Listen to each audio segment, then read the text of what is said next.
La iglesia tiene dioses. La iglesia evangélica tiene dioses. Y no lo esconde. Tiene dioses y lo hace público. Pero no toda la iglesia, por supuesto. Solo los religiosos, los de mentalidad religiosa, son capaces de adorar a los hombres como dioses. Definitivamente.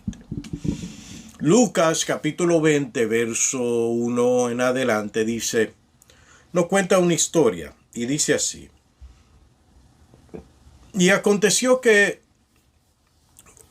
en uno de los días cuando el Señor enseñaba a la gente en el templo y anunciaba el evangelio, se le enfrentaron los principales sacerdotes y los escribas con los ancianos y le hablaron diciéndole, dinos con qué autoridad haces estas cosas. O quién te dio esta autoridad. Respondiendo el maestro les dijo, yo también te hago la misma pregunta. O sea, yo también tengo una pregunta. Por favor, dígame, ¿el bautismo de Juan era del cielo o de los hombres? Y estos malvados religiosos que existen hasta el día de hoy le dijeron, pensaron entre ellos mismos, si decimos del cielo, él dirá, ¿por qué no le creíste? Pero si decimos de los hombres, todo el pueblo nos matará a pedradas, pues están convencidos de que Juan era un profeta. Y respondieron que no sabían de dónde era. Jesús entonces le dijo, tampoco yo le voy a decir con qué autoridad hago estas cosas. ¡Wow! ¡Qué respuesta de parte del maestro! El maestro era un genio en tratar con religiosos. Los religiosos de hoy también te van a cuestionar con la misma pregunta porque es el mismo espíritu. ¿Con qué autoridad hace tú estas cosas? Estos religiosos son los que llamo los hijos de los dioses. En mi país le llaman a este tipo de religiosos lambones. Pero, aunque es una verdad tarjante, me parece muy fuerte la palabra lambón. Entonces prefiero decir tumbapolvo o hijos de los dioses. Porque realmente estos religiosos tienen dioses dentro de la iglesia. Una de las primeras cosas que hizo Jesús cuando comenzó su ministerio fue confrontar la mente religiosa. Y en confrontar las autoridades religiosas podemos estar seguros que existían lambones. Existían los hijos de los dioses. Jesús confrontó una mente religiosa que nos afecta hasta el día de hoy. Estamos tratando con estos religiosos, Dios mío. Es una plaga de religiosos. La mente religiosa detuvo el progreso espiritual, emocional y tecnológico de la humanidad.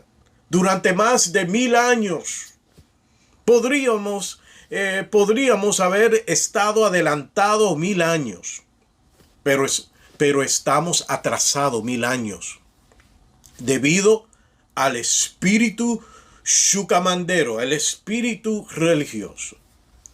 La intolerancia de la mentalidad religiosa a diferentes puntos de vista es especialmente intolerante al análisis y al pensamiento científico.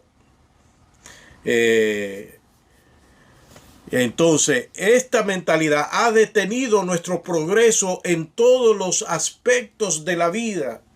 Los religiosos mataron nuestras mentes más brillantes, matando con ellos años de progresos, ideas maravillosas que pudieran ser, pero no fueron, detenieron el progreso humano. Y luego Dios entonces tendría que levantar a alguien más en un tiempo diferente para ayudar el avance de la humanidad. Hace 4 siglos la iglesia ejecutó a Giordano Bruno, filósofo y científico italiano, por el delito de herejía, entre comillas. Fue sacado de su celda en las primeras horas de la mañana a una plaza llamada la Piazza del Fiori, en Roma. El tipo fue quemado vivo en la hoguera. Las autoridades de la iglesia temieron hasta el final las ideas de un hombre conocido en toda Europa como un pensador audaz y brillante. En un giro peculiar y también espantoso, terrible, se ordenó a los verdugos que le ataran la lengua para que no pudiera dirigirse a los reunidos. La Santa Inquisición había obligado a Galileo a retractarse de sus ideas bajo amenaza de tortura. Hipatia, muy pocas personas mencionadas, era una mujer brillante, con gran sabiduría, una filósofa, astrónoma, matemática, helenística, neoplatónica, que vivió en Alejandría, Egipto, en Imperio Romano del Oriente. Ella fue asesinada. Ella fue asesinada por una turba de religiosos cristianos. Los científicos, filósofos y pensadores fueron reprimidos si iban en contra de los pensamientos de la mente religiosa. Eso es lo que está pasando hoy y lo que ha pasado por generaciones. La mentalidad religiosa ha tratado de detener el progreso humano en todos los aspectos de la humanidad. Las mentes brillantes están enseñando cosas de un continuo superior para hacer avanzar el pensamiento humano. Pero la mente religiosa, esa plaga malvada, quiere detener el progreso y el avance porque son demasiado perezosos para comenzar a corregir sus pensamientos inadecuados y aprender cosas nuevas, más adecuadas, correctas, que tienen más sentido. No, pero ellos quieren quedarse en el pasado. Esto fue para Jesús una prioridad. Confrontar los esquemas de adoctrinación, confrontar las tácticas de manipulación religiosa, atacar los doctores de la ley, la élite religiosa y la aristocracia de la época. Se enfrentó a los que dirigían el espectáculo y el teatro de poder y el control. Jesús confrontó a la élite porque estaban usando el nombre de Dios para enseñar conceptos y tradiciones que nos impiden acercarnos al invisible, el eterno creador del cielo. Juan capítulo 4, verso 24. Dios es espíritu, y los que le adoran deben adorarle en espíritu y en verdad, sin amuletos religiosos, sin un pote de aceite sobre tu cabeza, sí, sin el talit, sin el shofar, sin los estatuas de querubines sobre el arca, sin la necesidad de ir a orar al altar. ¿Por qué? Porque Dios está en todas partes y no habita en un talit, en un shofar, en un edificio hecho de manos, porque Él es espíritu. Los sumos sacerdotes, escribas y ancianos representaron los niveles más altos de la sociedad. Muchos eran miembros del Senedrín, el cuerpo gobernador asignado por el gobierno romano para manejar los asuntos del pueblo judío. Se unieron para mostrar fuerzas y decirle a Jesús: ¿cómo te atreves? Que es lo mismo que los religiosos quieren hacer hoy en día. ¿Cómo te atreves? Jesús había encargado de juzgar la decencia moral de la actividad comercial en el área del templo y ejecutar una justicia rápida, severa sobre estos comerciantes. La respuesta de los líderes religiosos debió haber sido: amén, ya era hora. Oh, gracias por corregir un mal que hemos ignorado. Pero en lugar de apreciarlo, se molestaron y se insultaron que alguien sin puesto social alguno y de un pueblo lejos del sede de poder presumiera hacer tal cosa en una área bajo el control religioso, en una área bajo el control de la camarilla eclesiástica de poder, de autoridad, que son lo único que saben, lo único que tienen directo contacto con Dios, los únicos que pueden sentir la presencia de Dios, por tanto juzgan quién lo siente y quién no lo siente. Pero parece aquí, si puede ser 1000 personas incluso con esos $1000, vamos a hacer ese sello poderoso en revelación. Quiero profetizar sobre ustedes. Si Dios no me hablara, no hubiese respaldo de esto. Primero, quiero que pasen los que están tomando esos 1000. Vamos a representar lo que hizo Salomón.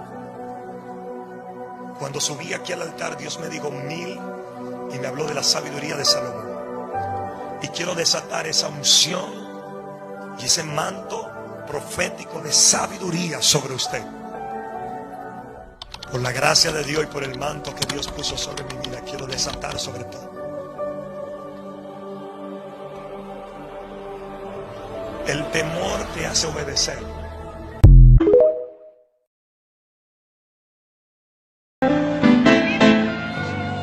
Le digo: no recibo gratis lo que tú me estás hablando. Toma, te voy a poner algo en la mano. Estos 1000 pesos están diciendo, yo creo lo que Dios me dijo. Esto está diciendo que Dios te habló hoy. Tú eres el Gedeón que Dios visitó hoy. Y todo el que ha respondido con una ofrenda. Esto que está pasando con este dinero me tiene revolucionado. Cuando los líderes ministeriales con un talento increíble y las mejores prácticas en habilidades de comunicación se colocan en pedestales, podios y púlpitos antes de que su profundidad espiritual y emocional haya tenido tiempo de madurar, siempre es una receta para el desastre, para las estafas ungidas y el robo y el engaño. Es una época en la que estamos en una época en que los pastores se confunden o se confunden a sí mismos como celebridades. La iglesia evangélica necesita experimentar una nueva conversión espiritual en torno a los tipos de líderes que estimamos. Los amamos más que a Dios. Son semidioses. Nos damos cuenta que son semidioses cuando sus seguidores defienden sus diabluras. Ay, ay, ay, Dios, ayúdanos. La mayoría de creyentes son idólatras de hombres. Sus dioses son los pastores y líderes sentados en los púlpitos. ¿Cómo lo sabemos? ¿Cómo podemos identificarlos? Cuando los creyentes ignoran sus diabluras, podemos identificarlos. Los líderes son tus dioses. Cuando intentas defender un líder comerciante del evangelio, tu pastor es tu Dios. Tu pastor es tu Dios cuando lo defiende en sus diabluras, cuando violan niñas y tratas de defenderlo, ese es tu Dios. Tu pastor es tu Dios cuando tratas de defender sus engaños, sus trampas y trucos. La mayoría de creyentes intentan hacer cosas para agradar al líder, para tumbar polvo al líder, para ser aceptado dentro de la camarilla eclesiástica. Todo lo hacen para agradar a los hombres. ¿Sabes por qué? Pues para la mayoría de los creyentes, sus líderes, las camarillas eclesiásticas, son sus dioses. Cuando se hace una denuncia con pruebas en la mano, pruebas indudables, contundentes, claras, los hijos de los dioses salen de las sombras. Los pitufos espirituales intentando defender a su Dios. Eso es algo increíble. Ni el mundo hace eso.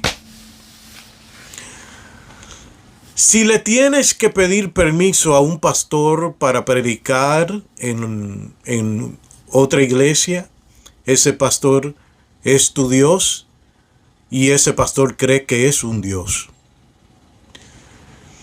Quien llama es Dios. Quien da los dones es Dios. Si Dios te llamó, ¿quién es tu pastor? ¿Quién es tu líder para decirte si puedes ir o no puedes ir? Si puede cumplir con tu llamado o no puedes cumplir con tu llamado. La gente está loca, la gente no conoce a Dios. Ahora tenemos dos dioses. El que llama al ministerio y al pastor del púlpito.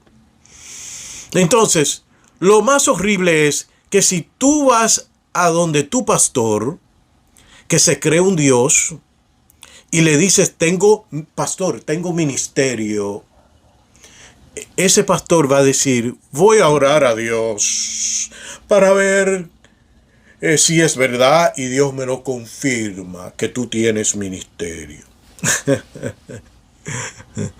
¿Por qué, señores? ¿Por qué? Porque los dioses dentro de la iglesia creen que Dios solo les revela a ellos. Creen que todo lo saben y que nadie más tiene derecho a acceder o tener acceso a la presencia de Dios. El denominador común de los dioses evangélicos es creerse que lo saben todo, que no se equivocan, se creen policías teológicos, que pueden ir a corregir a todo el mundo porque el único pensamiento que sirve es el de ellos, pero ellos no pueden ser corregidos. ni denunciado. Los dioses de los concilios no permiten que sus miembros visiten otros concilios, otras denominaciones, como si ellos fueran dueños de la fe y de la iglesia, porque ellos son dioses. Cuando su líder le dice, ven y siembra, ¿quién puede sembrar $1,000? ¿Quién puede sembrar $100? Si su líder está en eso, usted lo que tiene es un Dios de ladrones del reino. ¿Cuál es entonces nuestra responsabilidad como feligreses? Estamos eligiendo líderes que luchan por el próximo fragmento viral o el video viral en lugar de aquellos que se humillan ante Dios y ante el hombre. Estamos permitiendo que el fraude y el engaño se deslice en nombre de los me gusta, los like de Instagram y Facebook. Y lo más importante, esta pregunta importante, ¿cómo hacemos el arduo trabajo de cambiar? ¿Cómo cambiamos?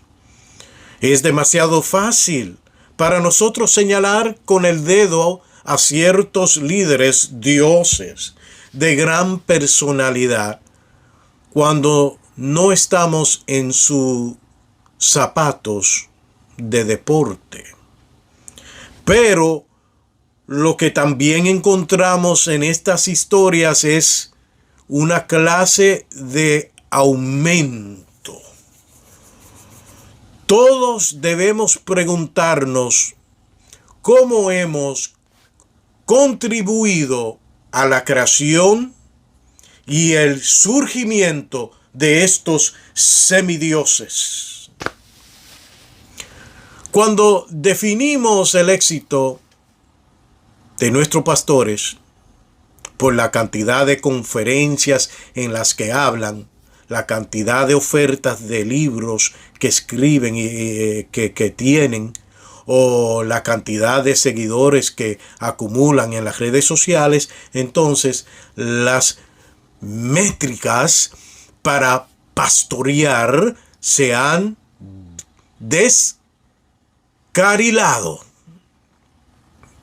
Esos son logros dignos y maravillosos, pero no pueden reemplazar ni convertirse en el estándar por el cual determinamos el éxito en el reino.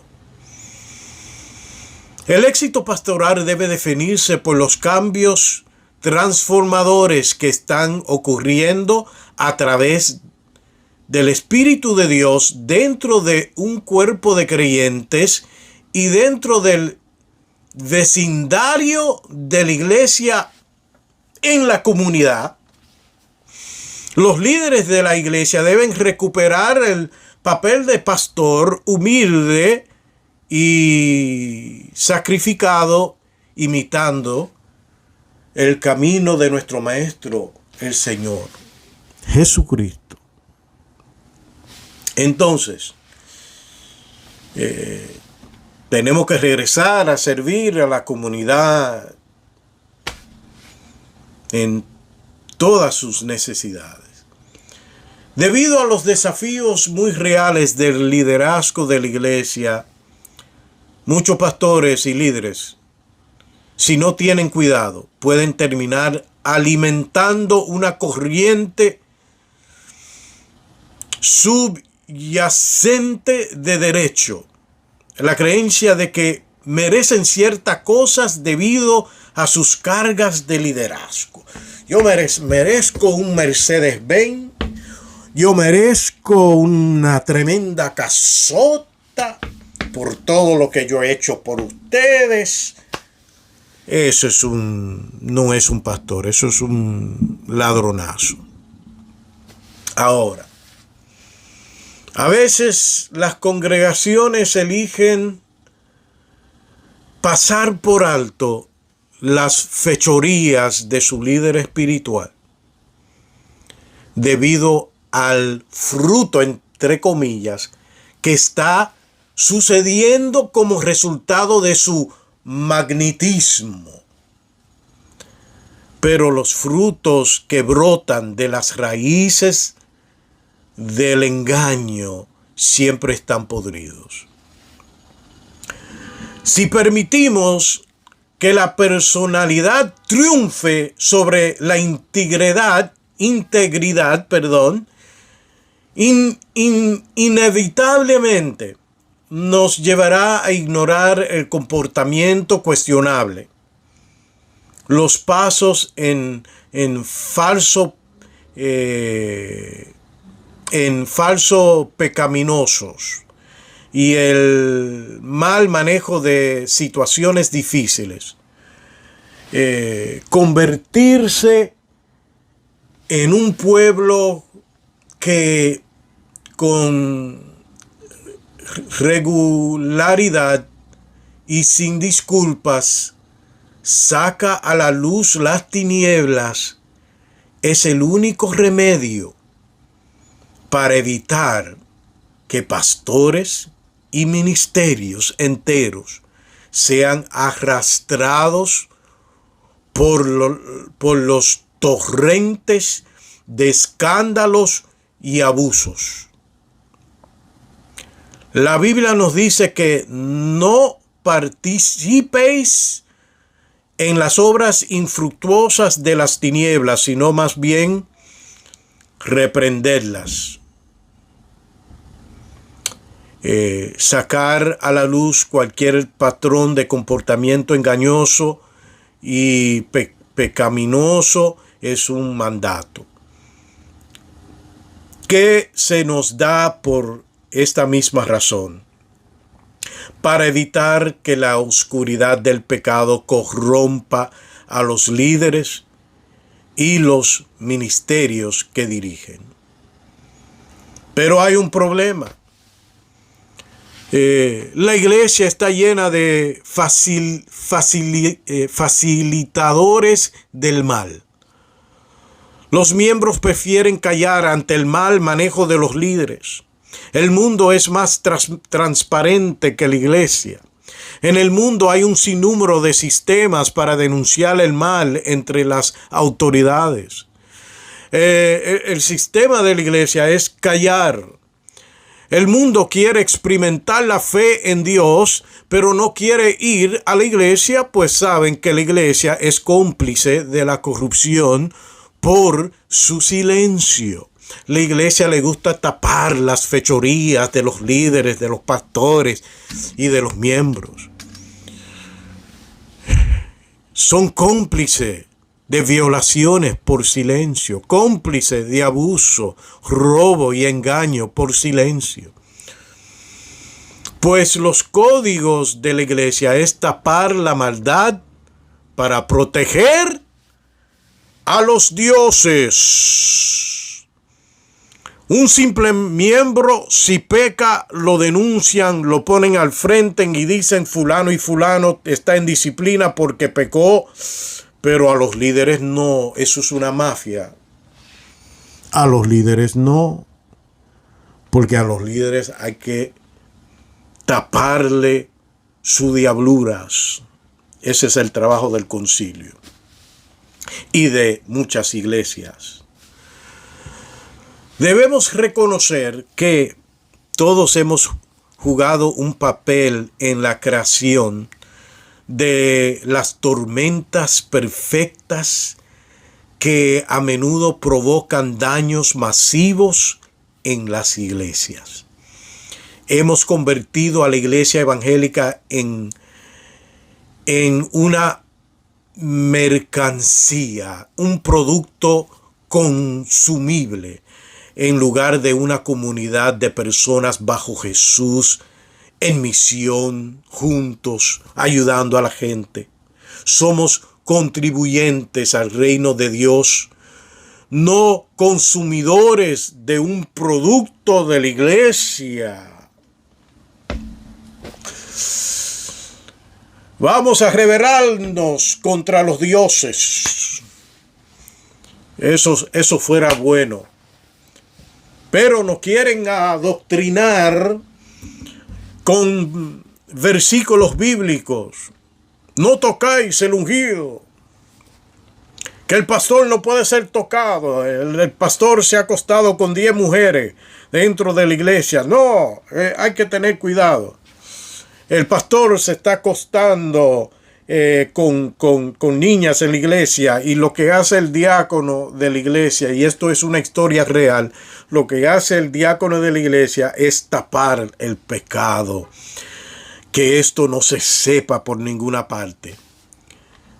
Es un hijo del diablo ese diácono. Y es una historia real, pero esto se mueve en toda la iglesia. El robo, el engaño, la manipulación. Ya es difícil encontrar una iglesia y un líder que le esté sirviendo a Dios con el alma y con el corazón. Existen, los conozco, tengo muchos amigos que realmente son personas de bien, pero la mayoría, ya la iglesia, el 90% de la iglesia es un negocio, el 10% es real. Dios le bendiga y Dios le guarde.